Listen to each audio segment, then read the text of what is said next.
Hello students, this is Suraj Rasai here, and let's start with remaining subpoint of this fifth unit, that is BlackBerry operating system. So till today we have finished with the rest of the mobile operating systems, and we might be have observed that a little bit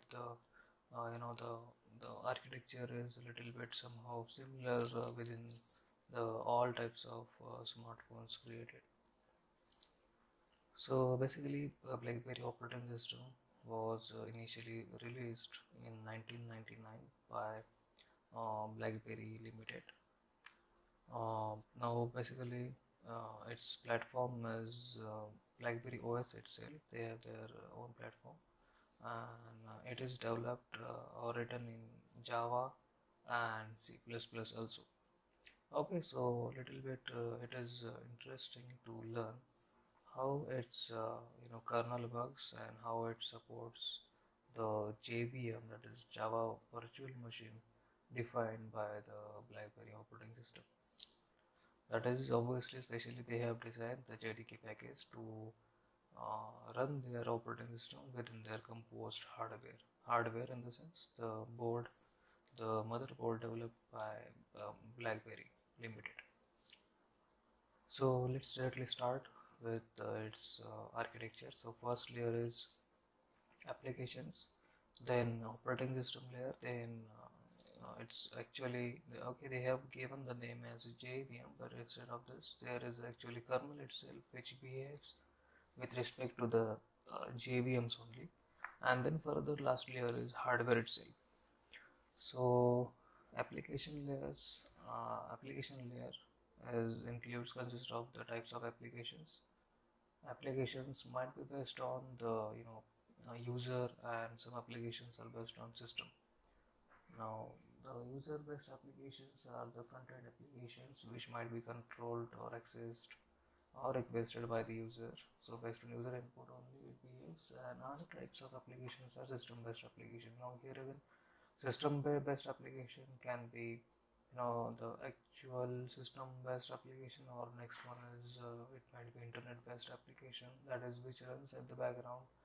And even though if you considered any application which is actually related or controlled through internet, it is even though considered as a user based application in BlackBerry operating system, since the same application is because it is considered that the same application is being used by the user only. So whatever the application, it might be internet based or local based, it is considered as user based application only. And another major type is considered as system based application. Now system based applications are those who runs at the background uh, you know to provide the support to run the operating system. Now next one is its actual operating system. Now again, operating system layer includes some application programming interfaces and some frameworks also, as we have seen in previous architecture while learning the Android operating system or BlackBerry, sorry, not iOS operating system or Windows operating system though. So in this case, the APIs are categorized based on user interface, based on networking and data storage, based on the event management, and so on. So basically, uh, the operating system layer includes only application programming interfaces, that is APIs only pertaining to the relevant application which is being used by the user, like user interface based APIs, networking data storage based APIs, and persistent data storage based APIs. Next one is JVM. Okay, and parallelly just try to look at this figure also, that is figure number that is second figure, architecture of BlackBerry OS. So next layer is JVM. Here is a very interesting part of this BlackBerry operating system, because basically if you consider the rest of the JVM machines, okay, like your simple desktop or PCs, if it works with respect to the Java virtual machine, then your system, desktop or PC should be installed with JDKs, that is Java Development Kits, which supports the JVM only, which may have standard libraries and packages and so on. So in similar way, uh, some based on the Java ME standards, the JVM of this BlackBerry operating system is defined. So basically, this JVM supports, uh, the obviously the Java files only. So even though its operating system is designed in C++ languages, it purely supports the Java based files, or the further, even though the applications, the front end applications might be in different programming language, but APIs may refer to convert those inputs provided into the desired input required to generate its hard output for that particular kernel. Okay, so don't get confused. So again, just try to see what is JVM is. So basically, this JVM defined according to Java ME standard of BlackBerry OS works as follows. Just try to listen it up, and I think you have already learned how JVM works in the rest of the systems. So its working is little bit similar. Don't get confused. Like, consider any request from front end, that is from application layer, is processed, which is in the form of .java file. Or in short, this application is developed or designed in .java extension, suppose, or in Java programming language. So this Java file may consist of, or directly this Java file will be delivered to the compiler of this BlackBerry OS. Again, this compiler is going to generate the respective class file of that .java file. Okay, now obviously, in this case, that is in Java compilation process, no linking is done. In short, the converted class file by this BlackBerry OS compiler converts the received Java file, that is .java file, into the .class file. Now this .class file is nothing but it is a set of bytecode. Now this .class file, is in short, um, this .class files will be again delivered or fetched within the RAM. Now again, this class files will be loaded into the RAM by class loader of JVM. Okay, now just try to remind few points while learning how compiler works. You might be observed that this RAM includes the Java virtual machine, that is some part of memory is allocated to this Java virtual machine of RAM.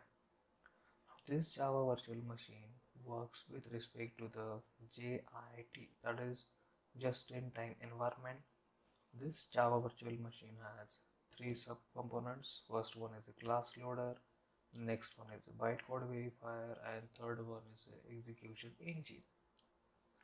Now whatever the .class file is created through the compiler of BlackBerry OS, it will be again loaded by class loader of JVM into the RAM. Again, this class loader will transfer or try to um, the same received class file will be, actually I had already told you that this .class file includes a set of bytecode. So obviously this bytecode needs to be processed within JVM. So the bytecode verifier component of JVM will try to process this bytecode, and it will try to verify, and then it will be delivered to the execution engine of JVM to generate the desired output. So this is how .java file will be compiled and respective output will be generated.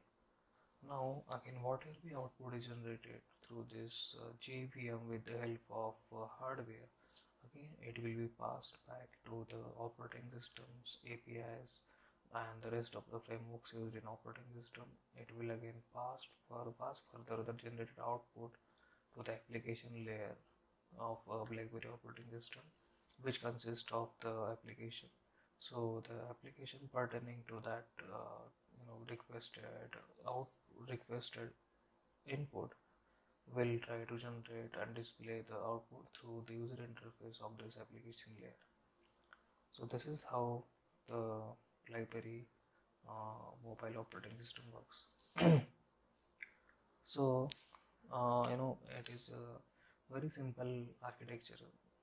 It is being used in this BlackBerry mobile devices.